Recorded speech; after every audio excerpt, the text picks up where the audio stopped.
औज़ुबिल्लाहि मिनश्शैतानिर्रजीम बिस्मिल्लाहिर्रहमानिर्रहीम अस्सलामु अलैकुम welcome to my Python programming course. तो एक बार फिर आपकी खिदमत में हाजिर हूँ एक नए कोर्स के साथ पाइथन प्रोग्रामिंग। ठीक है, इंशाअल्लाह ताला आज से आपको पाइथन प्रोग्रामिंग के लेक्चर्स डेली मिला करेंगे। तो आज हमारा पहला लेक्चर है पाइथन प्रोग्रामिंग का। ठीक है, तो जो हमारे चैनल पर नए हो सब्सक्राइब कर लें, बेल आइकन को लाजमी प्रेस कर लें और लाइक करें, कमेंट करें, शेयर करें ताकि ज़्यादा से ज़्यादा लोग हमारे कोर्स से फ़ायदा उठा सकें। ठीक है, तो बड़ी मज़ेदार आज की क्लास होने वाली है पाइथन प्रोग्रामिंग के लिहाज से। ठीक है, तो आप सबको पता है कि हम पाइथन प्रोग्रामिंग क्या है, सही है, पहले इसको समझते हैं। तो Python programming as a backend language, ठीक है, बैकएंड लैंग्वेज कहलाती है पाइथन प्रोग्रामिंग। आपको पता है फ्रंट एंड क्या होता है, बैक एंड क्या होता है, वो मैंने एक रोड मैप डाला हुआ है। ठीक है, आप लोग वेब डेवलपमेंट का रोड मैप आसानी से देख सकते हैं, मेरी प्लेलिस्ट में मौजूद है। ठीक है, तो जब भी हम वेबसाइट डिज़ाइन करते हैं, कुछ भी डिज़ाइन करते हैं ना, तो उसमें दो लैंग्वेज, दो कह रहा हूँ, दो चीज़ें होती हैं, या तो फ्रंट एंड होता है या तो बैक एंड होता है। ठीक है, अब Python programming as a back end language होती है। ठीक है, बैक पर काम आती है। अच्छा जी, तो जब हम बात करते हैं लैंग्वेजेस की, ठीक है, अब आप कहोगे सर लैंग्वेज क्या होता है। अब इसमें कंप्यूटर में लैंग्वेज कहाँ से आ गई, हमने तो उर्दू लैंग्वेज सुना था, इंग्लिश लैंग्वेज सुना था, अभी कंप्यूटर की लैंग्वेज कहाँ से आ गई। तो लैंग्वेज में आपको बताता हूँ क्या होता है। तो सिंपली मैं एक काम करता हूँ, नोटपैड पर जाता हूँ, यहाँ से नोटपैड ओपन कर लेता हूँ ताकि आपको ना क्लियरफुली समझ में आ जाए। अच्छा, मैं यहाँ पर लिखता हूँ भाई व्हाट इज लैंग्वेज। ठीक है, तो गाइस लैंग्वेज ना सिर्फ कम्युनिकेशन का एक मीडियम है। ठीक है, तो हमारे दरमियान बातचीत का मीडियम कौन है। इस तरह से मैं आपसे उर्दू जबान में बात कर रहा हूँ, उसी तरह से हम एज अ प्रोग्रामर कंप्यूटर से बात करेंगे विया प्रोग्रामिंग लैंग्वेज। ठीक है गाइस, तो हम दोबारा से अपनी स्लाइड पर आते हैं। तो गाइस कंप्यूटर जो है ना वो कैसी लैंग्वेज समझता है। ठीक है, अब बात करते हैं कंप्यूटर की। तो उसके लिए मैं दोबारा से पैंट पर जाता हूँ, पैंट पर आपको समझाता हूँ। ठीक है, अब कंप्यूटर तो हमारी ये सामान नहीं समझेगा ना, ये कोई चाइनीज अगर बोल रहा कंप्यूटर थोड़ी समझेगा। ठीक है, तो उसके लिए मैंने क्या करा, यहाँ पर मैं आपको समझाता हूँ केयरफुली। ठीक है, एक मैंने ये ले लिया, ठीक है, और मैंने इसके अंदर भाई लिख लिया भाई ये हम है। ठीक है, ये हम है, और मैंने इसका जो है ना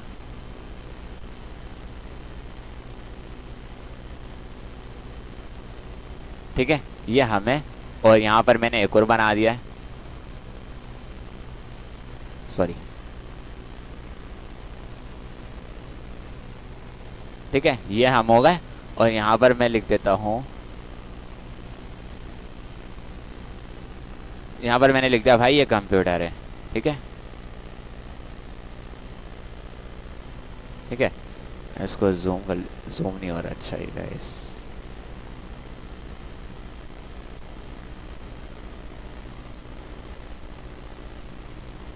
अच्छा जी, ये हम हो गए और ये हमारा कंप्यूटर हो गया। ठीक है, तो अब कंप्यूटर से हम डायरेक्ट ऐसे बात नहीं कर सकते। ठीक है, तो गाइस दुनिया में जितना भी इलेक्ट्रिकल अप्लायंसेस होता है ना, पाई जाती हैं, वो सिर्फ दो ही बातें समझता है। ठीक है, अब वो दो बातें कौन सी हो गई मैं आपको बताता हूँ।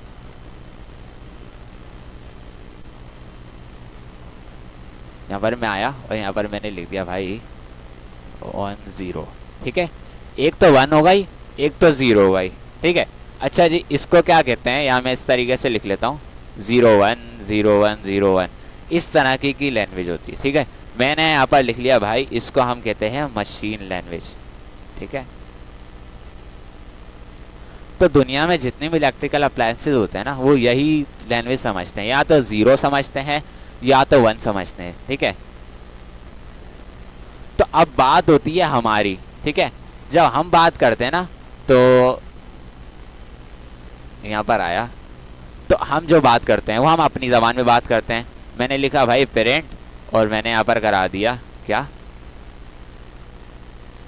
मैंने करा दिया भाई हेलो पाकिस्तान।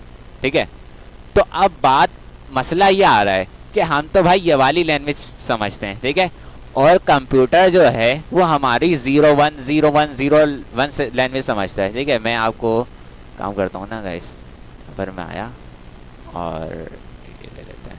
ठीक है, हम कंप्यूटर से किस लैंग्वेज में बात कर रहे हैं गाइस, हेलो पाकिस्तान, इस लैंग्वेज में बात कर रहे हैं। ठीक है, और कंप्यूटर हमें कौन सी लैंग्वेज बता रहा है, 0101। तो गाइस हम जो है ना 1010 ये हम लैंग्वेज समझ नहीं सकते। ठीक है, तो इसके लिए हम क्या करते हैं, मैंने आपको बताया था गाइस, ये हमारे दरमियान क्या हो रहा है, कम्युनिकेशन हो रहा है, ठीक है। तो जब भी हम बाहर मुल्क में बात करने जाते हैं ना, तो बीच में एक ट्रांसलेटर होता है, ठीक है। मैं यहाँ पर बता भी देता हूँ, ये हमारा क्या हो रहा है, कम्युनिकेशन हो रही है, ठीक है, कंप्यूटर से हमारी और हमारी कंप्यूटर से। बट हम जो बात कर रहे हैं वो कंप्यूटर नहीं समझ सकता, और जो कंप्यूटर जो बात कर रहा है वो हम नहीं समझ सकते, ठीक है। तो उसके लिए क्या होता है, हमारे पास कुछ ट्रांसलेटर्स आते हैं, ठीक है। अच्छा, ये वाली लैंग्वेज क्या है, ये मैंने पाइथन एक लैंग्वेज लिखी है, ठीक है। पाइथन जो हम पढ़ रहे हैं वो मैंने यहाँ पर लिखा है, ठीक है। ये हमारी मशीन हो गई, ये हमारी पाइथन हो गई, ठीक है। अब हम कम्युनिकेशन तो कर रहे हैं कंप्यूटर से और कंप्यूटर हमसे, है ना। तो अब हम क्या कर रहे हैं यार, हमारी लैंग्वेज तो इस तरीके की है और मशीन लैंग्वेज जो कंप्यूटर की लैंग्वेज है वो हमारी 0101 है, ठीक है। तो बीच में जो है ना एक ब्लॉक है, हमारी पाइथन को कन्वर्ट कर रहा है मशीन लैंग्वेज के अंदर, ठीक है। तो उसको हम एज अ ट्रांसलेटर भी कह सकते हैं, ठीक है। मैं यहाँ पर लिख भी देता हूँ ताकि आपको ना अच्छे तरीके से समझ में आ जाए, ठीक है। यहाँ पर मैंने भाई लिख दिया ट्रांसलेटर, ठीक है। अच्छा, तो मैं कहाँ पर था, मैं कह रहा था कि हम जो बात करते हैं ना वो हम अपनी में बात करते हैं और मशीन जो है वो 10 में बात करते हैं। तो इसको जो कन्वर्ट कर रहा है ना, जो एक ब्लॉक है, वो हमारा होता है ट्रांसलेटर, ठीक है। हम अलग जबान बोल रहा है, कंप्यूटर हमारी अलग जबान बोल रहा है, तो कम्युनिकेशन जो है ना वो बहुत मुश्किल हो रहा है, हो नहीं पा रहा।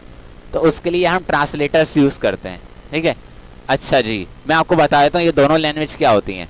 यहाँ पर आया और सॉरी होम पर मैं आया। अच्छा जी, ये वाली जो हमारी लैंग्वेज कहलाती है ना वो हमारी लॉ लैंग्वेज कहलाती है, ठीक है।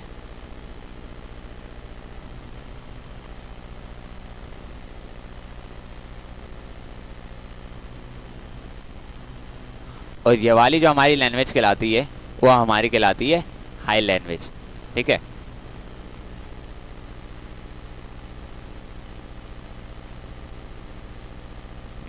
अब लॉ लैंग्वेज जो हमारी है, सॉरी मैंने गलत लिख दिया, ये लो लैंग्वेज है, ठीक है, लो लेवल है। और हमारी जो होती है ना वो हाई लैंग्वेज होती है गाइस, ठीक है।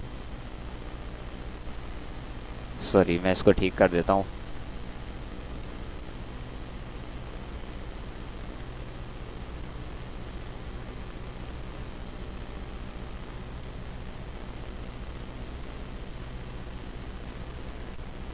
ठीक है, ये हमारी हो गई हाई लेवल, सही है। तो हाई लेवल हमारी हो गई, लो लेवल जो है वो हमारी मशीन की हो गई, ठीक है। अब हम दो कम्युनिकेशन कर रहे हैं बट हम कम्युनिकेशन कर नहीं पा रहे, तो उसके लिए हमारे पास क्या होता है, हमारी लैंग्वेज है अपनी, कंप्यूटर की अपनी लैंग्वेज है, तो उसके लिए कुछ ट्रांसलेटर्स आते हैं तो बीच में हमारी लैंग्वेज को कन्वर्ट कर रहे होते हैं। इससे हमारा क्या होता है, कम्युनिकेशन को आसान बना देता है, ठीक है। हम जो कंप्यूटर से बात करते हैं वो कंप्यूटर समझेगा और जो हम कंप्यूटर को समझाने जाते हैं वो हम समझेंगे, ठीक है। तो ट्रांसलेटर की जब हम बात करते हैं ना तो गाइस हमारे पास दो तरह के ट्रांसलेटर्स होते हैं, ठीक है। मैं आपको ट्रांसलेटर भी बता देता हूँ ट्रांसलेटर किस तरीके का होता है। तो मैं एक काम करता हूँ गाइस,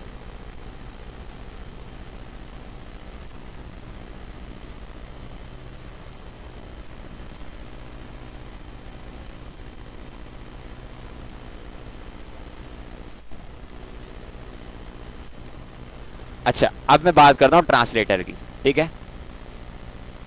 तो ट्रांसलेटर ना हमारे पास दो तरह के होते हैं, ठीक है। एक तो हमारे पास होता है गाइस, ठीक है, एक हमारे पास होता है कंपाइलर और दूसरा हमारे पास होता है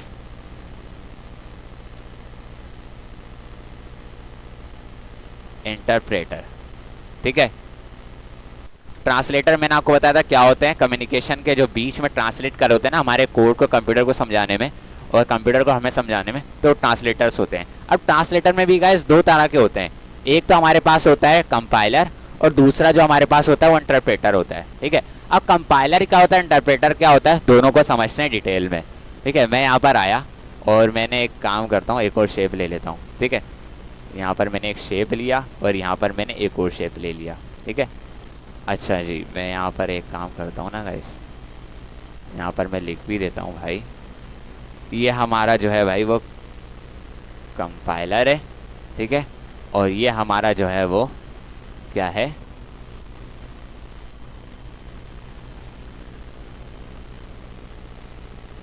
इंटरप्रेटर है।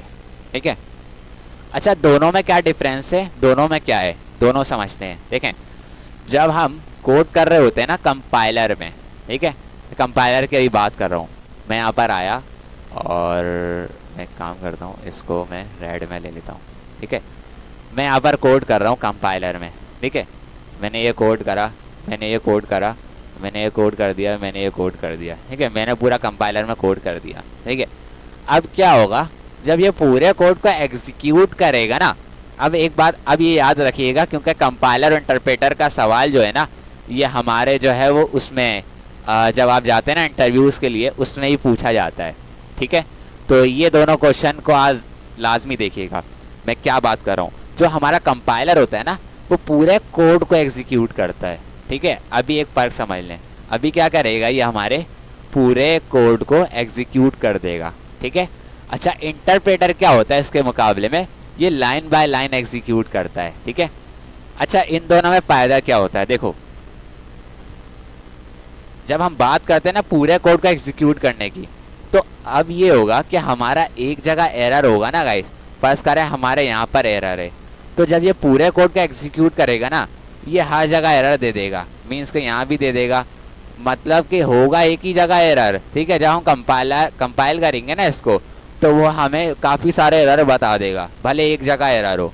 ठीक है, तो इससे बड़ा दुख होता है हमें, यार इतने सारे एरर कहाँ से आ गए। बट जब हम कंपाइलर की बात करते, कंपाइलर कह रहा हूँ, इंटरप्रेटर की बात करते हैं ना, तो ये लाइन बाय लाइन एग्जीक्यूट करेगा। ठीक है, ये क्या करेगा भाई, पहली लाइन में अगर एरर है ना, नहीं है, सॉरी पहली लाइन में अगर एरर नहीं है तो इसको एग्जीक्यूट कर देगा, नीचे आ जाएगा। दूसरी लाइन में अगर एरर है ना, तो ये यहीं पर रुक जाएगा, इसकी एग्जीक्यूट को पॉज कर देगा, अगली लाइन को ये क्या है एग्जीक्यूट नहीं करेगा। ठीक है, ये यहीं पर पॉज हो जाएगा, रुक जाएगा, पहले बोलेगा यार आप ये एरर सॉल्व करो, जब ही मैं आगे जाकर इसको एग्जीक्यूट करूँगा। ठीक है, तो आई होप आप लोग कंपाइलर और इंटरप्रेटर समझ में आ गया होगा। मैं आपको एक और चीज़ बता देता हूँ यहाँ पर जो है, सॉरी मैं यहाँ पर आया,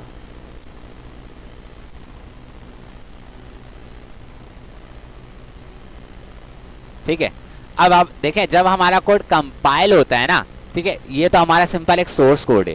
ठीक है, अच्छा जी ये मैं आपको इंटरव्यूज के क्वेश्चन के लिए बता रहा हूँ। ठीक है, ये तो हमारा सिंपल है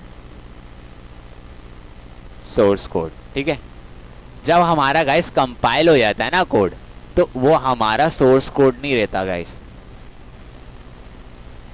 ठीक है, वो हमारा सोर्स कोड नहीं रहता, वो हमारा बन जाता है ऑब्जेक्ट कोड। ठीक है, तो जब हम कंपाइल करते हैं ना, तो हमारा सोर्स कोड से ना वो हमारा ऑब्जेक्ट वो बन जाता है। ठीक है, ऑब्जेक्ट कोड बन जाता है। ठीक है, तो ऑब्जेक्ट कोड क्या है, अब फर्ज करें किसी ने एक प्रोग्राम है रन कर दिया, ठीक है, उसको कंपाइल कर दिया। अब जब आप मेरे पास कंपाइल कर कर लेकर आएंगे ना वो प्रोग्राम, तो मैं से उसको रन करूंगा। ठीक है, मैं समझूंगा भाई आपका प्रोग्राम, पूरा प्रोग्राम जो है ना वो सेट है। ठीक है, अब इंटरप्रेटर क्या करता है, इंटरप्रेटर में लाइन बाय लाइन चेकआउट करता है। ठीक है, तो जब तक अगली लाइन को करेगा ही नहीं, हमारा प्रोग्राम होगा ही नहीं जब तक पहली लाइन सॉल्व नहीं होगी। अब ये पूरी को कंपाइल कर देगा। ठीक है, अब जब आप मेरे पास आएंगे ना, मैं सिर्फ उसको रन करूंगा और कुछ भी नहीं करूंगा। ठीक है, और इंटरप्रेटर क्या होगा, इंटरप्रेटर लाइन बाय लाइन करेगा। ठीक है, वो क्या करेगा, पहली लाइन को मेरे को जो है एग्जीक्यूट करवाना पड़ेगा, फिर रन करवाना पड़ेगा। ठीक है, दोनों चीज़ें करवाना पड़ेंगी। कंपाइलर में सिर्फ एक चीज़ करवाना पड़ रही थी, क्यों, क्योंकि हमने उसको पहले कंपाइल करा, फिर उसको जो है वो सिर्फ मैं उसको रन करूंगा। बस मेरे पास पूरा जितना भी प्रोग्रामिंग का कोड है वो पूरा एक साथ कंपाइल हो चुका है, उसको बस मैं रन करूंगा। ठीक है, अब उसमें जितने भी एरर्स हों, बग्स हों। अच्छा जी, अब इंटरप्रेटर की बात करते हैं, तो इंटरप्रेटर हमारे लिए बहुत आसान हो जाता है कि हमारा लाइन बाय लाइन करता है, पहली लाइन जब तक सॉल्व नहीं होती ना, अगली लाइन पर हम जाते ही नहीं है। ठीक है, तो ये हमारे लिए बहुत आसानी कर देता है। ठीक है, तो ये जो है ये थोड़ा सा फ़र्क था कि जब कंपाइल होता है हमारा कोड, तो वो हमारा ऑब्जेक्टिव कोड बन जाता है। ठीक है, जब हमारा कंप्यूटर को देखें, जब हम कोड करते हैं ना कंप्यूटर में, वो कंप्यूटर का काम होता है कंपाइल करना। ठीक है, जब वो कंपाइल करते हैं ना, तो हमारा एक ऑब्जेक्टिव कोड बन जाता है। ठीक है, अब वो एक पूरी फाइल के अंदर हमें लाकर ना पूरा कोड हमें लाकर दे देता है। ठीक है, तो इस तरीके का हमारा कंपाइलर होता है और हमारा जो है वो ऑब्जेक्टिव होता है, सही है, इंटरप्रेटर होता है, ठीक है। अच्छा, जिस कोड की ये ऑब्जेक्टिव फाइल बनी है ना, ठीक है, इस ये एक फाइल बन गई, इसको हम ऑब्जेक्टिव फाइल भी कह सकते हैं, ठीक है। उसमें कोई एरर नहीं आ रहा, ठीक है, सिंटैक्स का। तो अब जब मैं इसको दोबारा से रन करूंगा ना, तो मुझे ऑब्जेक्ट फाइल बनाने की ज़रूरत नहीं है, ठीक है। और इंटरप्रेटर का क्या केस था गाइस, इसमें जो है मुझे दोबारा से उसकी एग्जीक्यूशन को चलाना पड़ता है, ठीक है। और कंपाइलर के केस में जो है एग्जीक्यूट फाइल को सिर्फ और सिर्फ मैं रन करूँगा, एग्जीक्यूट नहीं करूँगा, ठीक है। तो इतना ही हमारा फ़र्क था कंपाइलर का और इंटरप्रेटर का। अब बात करेंगे कि हम पाइथन में क्या यूज़ होता है। तो पाइथन जो है वो इंटरप्रेटर यूज़ करता है, ठीक है, क्योंकि interpreter is faster than compiler, ठीक है। तो अच्छा, अब आपका एक भी सवाल होगा कि हम पाइथन ही क्यों पढ़ रहे हैं, प्रोग्रामिंग लैंग्वेज तो काफ़ी सारी हैं, PHP है, C# हो गई, C प्रोग्रामिंग हो गई, रूबी हो गई। तो यार हम पाइथन इसलिए पढ़ रहे हैं क्योंकि पाइथन जो है ना, इसकी आगे जाकर मतलब कि पाइथन अब सब में यूज़ हो रही है, ठीक है। जब हम डेटा साइंस की बात करते हैं तो पाइथन आ जाता है, जब हम AI की बात करते हैं तो पाइथन आ जाता है गाइस, कोई और लैंग्वेज नहीं आती, पाइथन आता है। तो जब हम डेस्कटॉप एप्लीकेशन की बात करते हैं, बड़े बड़े प्रोग्राम्स की बात करते हैं, तो उसमें भी पाइथन यूज़ होती है, ठीक है। डेस्कटॉप एप्लीकेशंस होती हैं, जैसे कि हमारा MS ऑफिस हो गया, डेस्कटॉप एप्लीकेशन है जो ब्राउज़र पर रन नहीं होती, ठीक है। और बड़ी बड़ी एप्लीकेशन सब बना सकते हैं पाइथन से। तो इसलिए हम पाइथन पढ़ रहे हैं क्योंकि पाइथन जो है ना वो आगे जा रहा है, आहिस्ता आहिस्ता बहुत पॉपुलर होता जा रहा है, ठीक है, टॉप पर है। तो इसलिए तो आई होप आपको समझ में आया होगा, ये पूरा थ्योरिकल बेस था प्रोग्रामिंग समझाने का। इंशाअल्लाह आगे चलकर हम कोड पर आ जाएंगे, ठीक है। तो मिलते हैं नेक्स्ट वीडियो में, दुआ में याद रखिएगा। अल्लाह हाफिज़, फ़ी अमानिल्लाह।